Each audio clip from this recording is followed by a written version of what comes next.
Lahat mga minamahal, hayag po sa mahal na Panginoon. Alam niya yung kalagayan mo ngayon. Alam na alam ng Diyos na may pinagdaraanan ka, na nahihirapan ka. Alam na alam yan ng mahal na Panginoon. Pinahintulot niya yan. Mga minamahal, pinahintulot niya kung bakit nariyan ka ngayon. May itinuturo ang Diyos. May itinuturo siya sa atin. Kung minsan pinaghihintay tayo ng mahal na Panginoon, hindi para tayo sumuko sa ating mga panalangin. Minsan pinahihintulot ng Diyos na tayo maghintay dahil tinitignan niya yung ating reaksyon, yung ating attitude sa panahon ng paghihintay.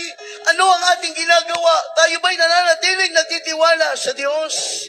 Tayo ba'y nananatiling nagpupuri sa Diyos bagamat wala bang katugunan sa ating mga panalangin? Tinitignan ng Diyos! Kung sa panahon ba ng pagsubok, tatalikot ka ba? Sa panahon ba ng pagsubok, iiwan mo ba siya? Tinitignan ng Diyos, mga minamahal.